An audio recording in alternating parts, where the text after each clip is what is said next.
Hello, you lovely people. Thank you for joining me for another look behind one of the Tulpa videos. This is the first video that I made, and this song, No Christmas Sparkle, was dedicated to my good friend David Novan, who unfortunately passed away a couple of years ago from cancer, very, very young, far too young. David was an incredible inspiration to me. Just one of those larger than life characters, really, who you never forget. So this I decided to do, as the song was about David, who passed away around the time of Christmas. One of the things I know that me and David shared was our love of kind of cheesy pop and cheesy Christmas songs. So I thought, what better way to make a tribute to him than to write a Christmas song for him. And personally, I've always loved the more kind of maudlin Christmas songs, such as Christmas in, what's it called? My favorite Christmas song that I can't remember the name of, Fairy Tale of New York. There we are. Sorry, I had a senior moment there for a minute.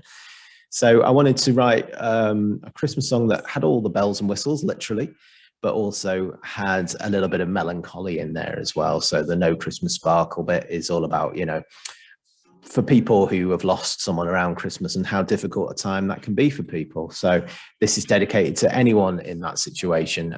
So we see clips here of David playing. There's me in the background. You probably can't see me very well, but we used to play in a band called Narcissus, and David helped me to first play live, really. I was a shy kid when I met him. I was about 22, which still is a kid in my eyes.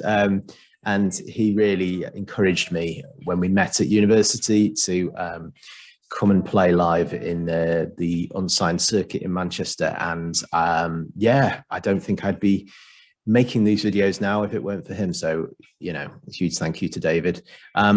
That's him playing drums with one of my favorite local bands that inspired me in the Manchester scene, Pink Fluffy Cloud Machine. Definitely look them up if you get a chance. And there's Steve at the front, who played Last Refuge of the Damned on my my latest album coming up. This is David relaxing in the pub.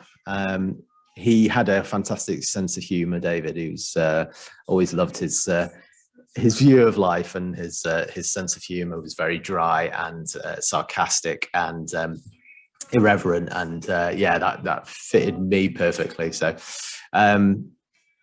yeah, so this is kind of a tribute to him. There he is as well. One of the things I loved about David was his unashamed androgyny back in a time when it wasn't quite as accepted as it is now. I remember when I first met David, one of the first conversations we had, he talked about being a condom fairy for Freshers Week, and he would dress up in a dress and fairy wings. And yeah, I wish I had his confidence. I really do. Because I've always found androgyny to be such a rebellious thing in this age of misogyny, and yeah, people like Bowie and Roxy Music and stuff like that. David really carries that that mantle for that rebellious androgyny, and did it so well as well. I remember we were in a band together, and we all used to put makeup on and stuff, and he would always look like an absolute androgynous sex god, whereas I would look back at the mirror and see my own mother staring back at me, who is a very beautiful woman, but not necessarily how I wanted to look with makeup on. I wanted to look androgynous and sexy like David did, but didn't quite pull it off quite as well as he did. So yeah, this was a fun song to make. This is one of those songs where I thought, yeah, I've got to throw everything at this. The kitchen sink, and the producer Glyn really did throw everything into it. We had some great saxophone from Rona Leftwich, who you saw in the video before, and lots of kind of sleigh bells and things as you'd expect from a Christmas song as well. But there he is, David Novan, one of a kind, and hugely thankful to have known him and for him to inspire this song, Christmas Sparkle. Thanks very much for watching.